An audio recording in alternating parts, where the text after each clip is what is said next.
Bonjour à tous, capsule juridique numéro 238 du 19 janvier 2025. Je vais vous parler aujourd'hui des USA. Le 17 janvier, en effet, donc vendredi, un site officiel américain annonçait ceci, je cite. Aujourd'hui, après une enquête de 8 mois, le ministère américain de la Santé et des Services sociaux, c'est le HHS, a interrompu tout financement et officiellement exclu EcoHealth Alliance et son ancien président, le Dr Peter Daszak, pour 5 ans, sur les preuves découvertes par le sous-comité spécial sur la pandémie de coronavirus. Dans une nouvelle lettre, le HHS déclare qu'une période d'exclusion du Dr Daszak est nécessaire pour protéger les intérêts commerciaux du gouvernement fédéral. Cette lettre confirme également qu'EcoHealth a mis fin à l'emploi du Dr Daszak à compter du 6 janvier 2025. EcoHealth et le Dr Daszak ont facilité la recherche sur le gain de fonction à Wuhan en Chine sans surveillance appropriée et ont volontairement violé plusieurs exigences de ces instituts nationaux de la santé qui pèsent plusieurs millions de dollars. Le président du comité de la Chambre sur la surveillance et la réforme gouvernementale, James Comer, a publié la déclaration suivante en réponse à l'exclusion formelle. Donc je cite cette fois James Comer, cité par le communiqué officiel. La justice pour le peuple américain a été rendue aujourd'hui.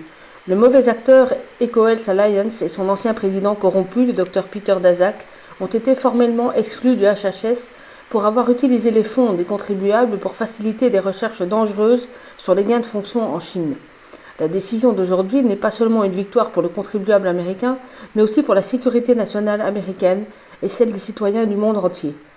En mai 2024, le président du sous-comité spécial sur la pandémie de coronavirus, Brad Wenstrup, a publié des preuves selon lesquelles EcoHealth Alliance avait violé à plusieurs reprises les termes de sa subvention du NIH.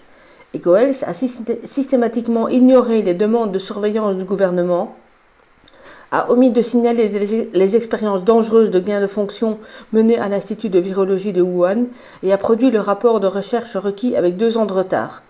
Le HHS a cité toutes ces découvertes comme principale raison pour exclure officiellement EcoHealth Alliance et le Dr Daszak.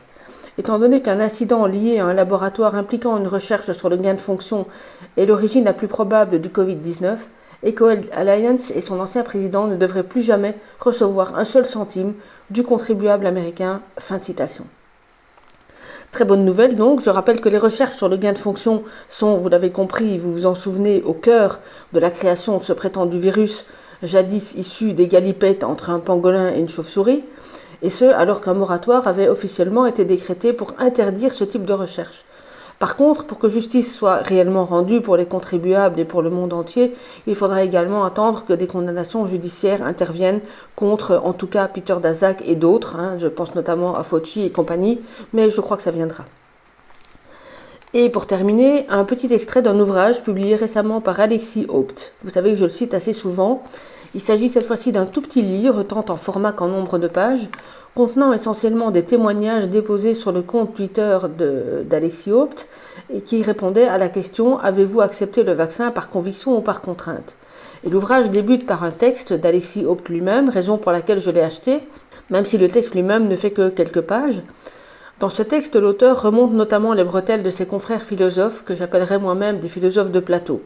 Je vous en lis un tout petit extrait, juste après qu'Alexis Haupt ait rappelé le mythe de la caverne de Platon. Il dit ceci, je cite, « Si le philosophe lui-même ne voit pas l'éléphant au milieu de la caverne, c'est-à-dire le totalitarisme au milieu de son pays, pire, s'il s'en prend à celui qui l'identifie clairement et qui tente de le montrer aux autres, alors la caverne est vouée à un monde flou, un monde où les mots sont utilisés à l'envers, où la guerre c'est la paix, la liberté c'est l'esclavage, l'ignorance c'est la force, bref, un monde toujours plus orwellien. » Un peu plus loin. Mal nommer les choses, c'est le début du totalitarisme. Et quand ce sont les philosophes eux-mêmes qui nomment mal les choses, alors tout s'assombrit davantage dans la caverne.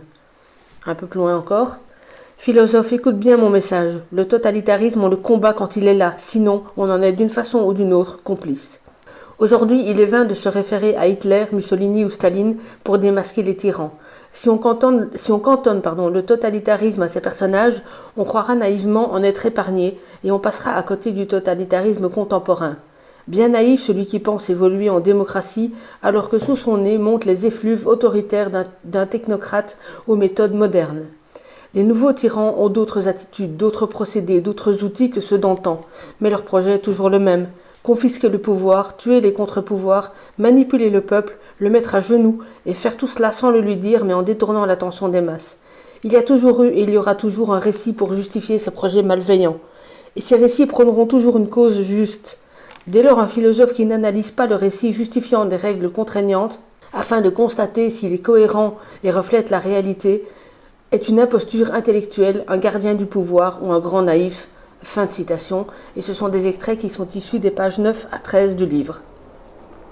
Sur ces considérations, je vous souhaite une bonne journée, une bonne semaine à partir de demain et à très bientôt. Tenez bon, au revoir.